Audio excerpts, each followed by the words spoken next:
प्रभु यीशु मसीह के मधुर और मीठे नाम में आज दिनांक 16 नवंबर दिन शनिवार को आप सब श्रोताओं का हम स्वागत करते हैं।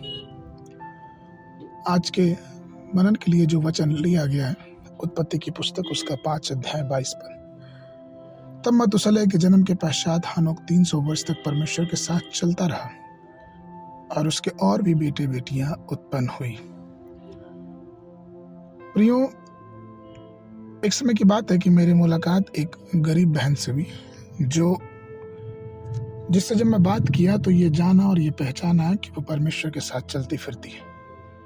औपचारिक रूप से उसे कोई भी शिक्षा का अभाव नहीं था, उसकी स्कूली शिक्षा नहीं हो पाई थी, अर्थात यूँ कहें कि वो पढ़ी लिखी नहीं थी, लेकिन फिर भी वो दूसरों के घर में जाके अपने दिनचर्या के कार्यों करती थी, अर्थात खाना बनाना और झाड़ू बर्तन करना, बर्तन को धोना, ये सारा कार्य उनके जीवन में था। मेरी जब उनसे मुलाकात हुई तो मैंने देखा कि वो बहुत आनंदित हैं। और जब मैंने उनसे पूछा कि क्या आप अपना अनुभव साझा करना चाहेंगी कि आप इतना आनंदित और प्रसन्न कैसे रह सकती हैं, तब प्रियो उन्होंने मुझे बताया कि किस प्रकार से वो अपने पूरे शुद्ध हृदय से, शुद्ध मन से जब भी वो बर्तन धोती, साफ सफाई करती या फिर घर का कोई भी काम क्यों ना हो, जब वो करती तो वो बहुत आनंदित होकर परमेश्वर से दुआ करती और परमेश्वर से कहते कि परमेश्वर मेरे अंदर से क्रोध, जलन, स्वार्थ जैसी अशुद्ध चीजों को दूर रखना। और हर समय उन्हें परमेश्वर से प्रार्थना करना अच्छा लगता था। प्रियो, मलाकी की पुस्तक उसका 2 अध्याय 6वां पद कहता है, उसको मेरी सच्ची व्यवस्था कंठ थी और उसके मुंह से कुटिल बात न निकलती थी। वह शांति और सिधाई में मेरे संग संग चलता था और बहुतों को अधर्म से लौटा ले आया।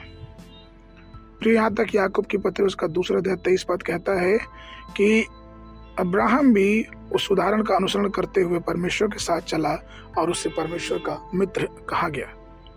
प्रियो, हम इसी रीति से मूसा के विषय में देखते हैं। गिनती की पुस्तक उसका 12 अध्याय 7 और 8 पद। परंतु मेरा दास मूसा ऐसा योग्य नहीं है, वह तो मेरे सब घरानों में विश्वास योग्य है। उससे मैं गुप्त रीति से नहीं परंतु आमने सामने और प्रत्यक्ष होकर बातें करता हूँ, और वो यहोवा को स्वरूप निहार नहीं पाता है। सो तो मेरे दास मूसा की निंदा करते हुए क्यों नहीं डरे। प्रियो, जब हम परमेश्वर के नाम की स्तुति और परमेश्वर के नाम की महिमा करते हैं तो हम ये पाते हैं कि परमेश्वर का अनुग्रह हमारे ऊपर है। इसलिए हमें चाहिए कि हम परमेश्वर के साथ साथ हर समय हर पल आगे बढ़ते रहें। भजन संहिता 16:8 कहता है, मैंने यहोवा को निरंतर अपने सन्मुख रखा, इसलिए कि वह मेरे दाहिने हाथ रहता, मैं कभी ना डगमगाऊंगा।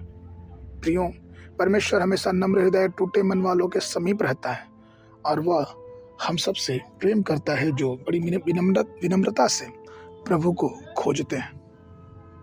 आज के मनन के लिए भजन संहिता उसका 145 अध्याय 18 पद।